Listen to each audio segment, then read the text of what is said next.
आपके समर्पण पर गर्व करती है। पार्टी आप लोगों की ईमानदारी पर गर्व करती है। और कुछ लोग जो अभी भी दाएं बाएं करने का काम करते हैं, पार्टी उन लोगों की भी पहचान करती है। सिर्फ ये विश्वास आज आप लोगों को दिलाना चाहता हूं। साथियों, पार्टी की ये ऐतिहासिक जीत आप लोगों के समर्पण, आप लोगों की मेहनत की वजह के बिना ये जीत कतई संभव नहीं हो सकती। आज जब देश में नहीं दुनिया में इस बात का जिक्र हो रहा है, जब दूसरे देशों में भी जब लोग इस बात की चर्चा कर रहे हैं कि भैया ये हमारे प्रधानमंत्री आदरणीय नरेंद्र मोदी जी का सामर्थ्य है कि वो तीसरी बार लगातार चुनकर देश के प्रधानमंत्री बने हैं, तो ऐसे में हर उस दल का भी आकलन हो रहा है जिस दल ने उनको तीसरी बार प्रधानमंत्री बनाने में एक महत्वपूर्ण भूमिका निभाने का काम किया। और ऐसे में सबसे मजबूती से अगर किसी पार्टी का जिक्र हो रहा है तो वो लोक जनशक्ति पार्टी। साथियों, ये सामान्य बात नहीं थी, ये सामान्य परिस्थिति नहीं थी। ये एक ऐसी परिस्थिति में जहां पर विपक्ष ने साम दाम दंड भेद पूरी अपनी ताकत, पूरी अपनी शक्ति लगा दी कि किसी भी तरीके से एनडीए के प्रत्याशियों को चुनाव हराया है। उन्होंने झूठ बोलने का काम किया, गलत नैरेटिव सेट करने का काम किया। उन्होंने हर मन से कभी आरक्षण को लेकर, कभी संविधान को लेकर, कभी लोकतंत्र को लेकर भ्रमित और झूठी बातें फैलाने का काम किया। और ऐसा नहीं है कि लोग उनकी बातों में नहीं आए। कई ऐसे राज्य हैं जहां पर उनकी इन बातों का असर हुआ।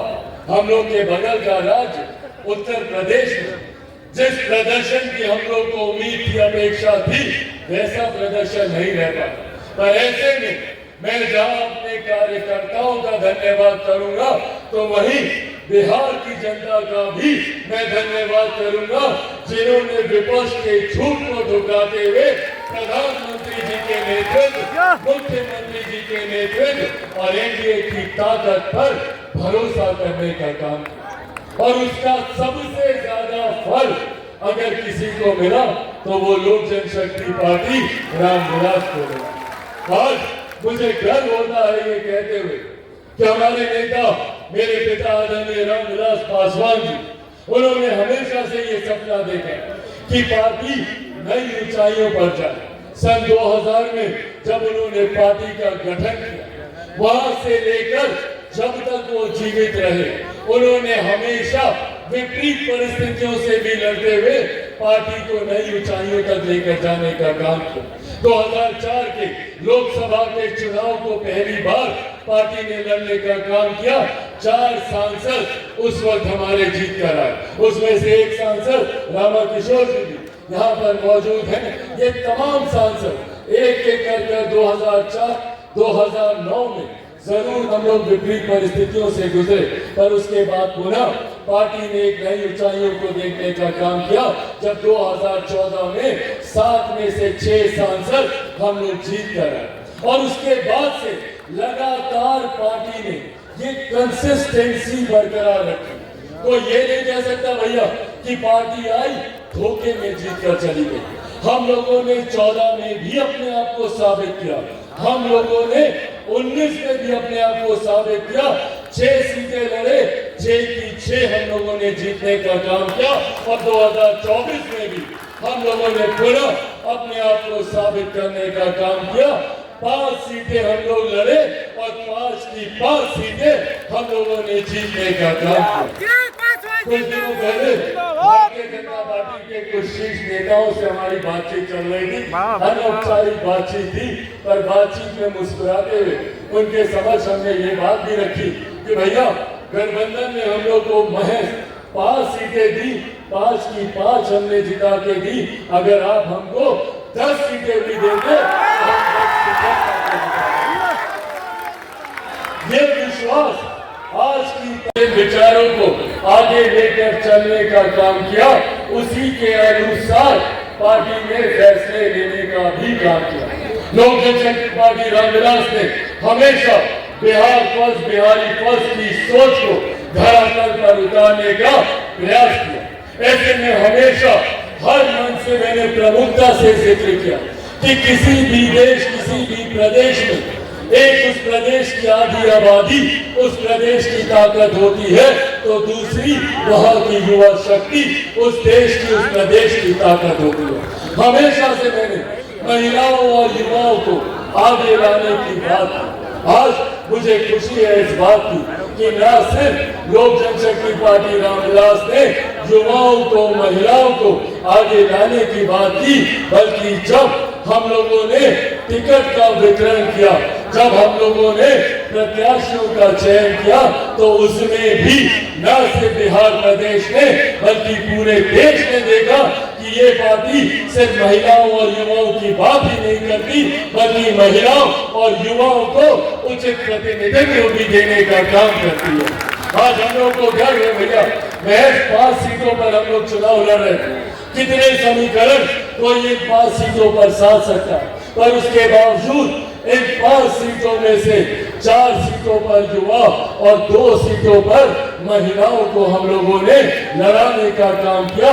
ये भी पार्टी की वही सोच को दर्शाता है जिस सोच के साथ पार्टी आगे बढ़ने का काम कर रही है। वही साथ हम लोगों ने अनुभव को भी आगे बढ़ाने का हम लोगों ने काम किया। आज मुझे गर्व होता है कि जब मेरे तमाम सांसद लोकसभा जाते हैं और लोकसभा में एक नए बिहार की तस्वीर पूरे देश को दिखाई देती है। एक ऐसे बिहार की तस्वीर जिसको अभी तक अपराध और भ्रष्टाचार के साए में लपेट कर रखा जाता है। अभी तक दशकों से अगर बिहार का जिक्र होता था तो सिर्फ आपराधिक छवि की वजह से होता था, भ्रष्टाचार की वजह से होता था। देश दुनिया के लोगों को बिहार के नेताओं पर, बिहार के सांसदों पर विश्वास नहीं होता। पर आज जब मेरे सांसद बिहार लोकसभा में जब जाने का काम करते हैं तो देश भर के सांसद आकर इनसे मिलते हैं। उन्हें खुशी होती है, गर्व होता है कि ऐसे पढ़े लिखे युवा सांसदों को पार्टी ने मौका देने का काम किया जो बिहार की एक नई छवि को रखने का काम करे। ये वो नए बिहार की छवि है जिसके निर्माण की कल्पना हम सबके नेता आदरणीय रामविलास पासवान जी ने की थी। ये वो नए बिहार की छवि है जिसकी सोच के साथ बिहार फर्स्ट, बिहारी फर्स्ट आगे बढ़ने का काम कर रहा है। ऐसे में उस छवि को जब हम लोग संसद में प्रस्तुत करने का काम करते हैं तो पार्टी का सर भी इससे ऊंचा होता है। ऐसे में मुझे खुशी है कि हम लोगों के पार्टी में सबसे कम उम्र की सांसद, समस्तीपुर से हमारी सांसद श्यामोनी चौधरी जी को पार्टी ने मौका देने का काम किया। न सिर्फ ये सबसे कम उम्र की है बल्कि उम्र कम होने के बावजूद जो इनकी जानकारी है, जो इनका अनुभव है, जो इनकी शिक्षा है, जिस तरीके से ये अपनी बातों को रखने का काम करती हैं, न सिर्फ हमारे प्रदेश की युवा शक्ति का ये प्रतिनिधित्व करती हैं बल्कि ऐसी आधी आबादी जो महिलाओं से आती है उनका भी मजबूती से प्रतिनिधित्व करने का काम श्यामोनी चौधरी करती है। मैं चाहता हूँ एक बार जोरदार ताली से आप लोग श्यामोनी जी का यहाँ पर स्वागत है। वही राजेश वर्मा खगड़िया से हमारे युवा सांसद, तेज तरह इनके भाषण को भी आप लोगों ने सुना, किस खूबसूरती से इन्होंने राष्ट्रकवि रामधारी सिंह दिनकर जी की रश्मि रति की पंक्तियों को कितनी खूबसूरत से इन्होंने आप सबके सामने रखने का काम किया। ये वो शिक्षा है जो आपकी कार्यशैली को और मजबूत करने का काम करती है। ये वो जानकारी है जो आप लोगों की समस्या का समाधान रखने की क्षमता रखती है। ऐसे में मुझे उम्मीद ही नहीं, पूरा विश्वास है, इन्होंने अपने संबोधन में जिक्र किया खगड़िया का, जहाँ खगड़िया मेरे नेता मेरे पिता आदरणीय रामविलास पासवान जी की जन्मभूमि रही है, तो वही मेरी भी भूमि रही है। आज भी मैं इन्हीं का वोटर हूँ, इन्हीं को वोट करने मैं भी खगड़िया शहर बननी चाहता हूँ। तो ऐसे में राजेश वर्मा जब सदन में अपनी बातों को रखेंगे तो ये उन युवाओं का प्रतिनिधित्व करेंगे जो बिहार के युवा आज भी बिहार छोड़कर दूसरे प्रदेशों में जाने के लिए मजबूर होते हैं। जो ऐसे युवा जिनको अपने राज्य में अवसर नहीं मिलते, उनकी उम्मीदों को, उनकी आकांक्षाओं को पूरा करने का काम राजेश वर्मा करेंगे। मैं चाहता हूँ एक बार जोरदार ताली से आप लोग राजेश वर्मा का भी यहाँ पर स्वागत करें। यहाँ पर मौजूद मैंने अनुभव का भी जिक्र किया। 2 बार की हमारी सांसद, वैशाली से हमारी सांसद आदरणीय वीणा देवी जी का भी आप लोग जोरदार ताली से आप लोग यहाँ पर स्वागत करें। साथियों, कई लोगों ने कई सवाल मुझ पर उठाए जब टिकटों का वितरण हुआ। कई अपनों ने भी सवाल उठाए और बाहर के लोग तो अक्सर सवाल उठाने का काम करते हैं। पर एक बात मैं चाहता हूं कि आप सब भी इस बात को गांठ बांधकर चले कि माफी मांगने वाले से बड़ा माफ करने वाला होता है। और अगर कोई इंसान ईमानदारी से पश्चाताप करता है और सही समय पर अगर अपनी भूल को सुधारने का प्रयास करता है, तो हम लोगों को भी दिल खोलकर अपनाना चाहिए। पर हाँ, शर्त ये होनी चाहिए कि उस पश्चाताप में ईमानदारी होनी चाहिए। शर्त ये होनी चाहिए कि समय रहते आपको अपनी भूल को सुधारना होगा।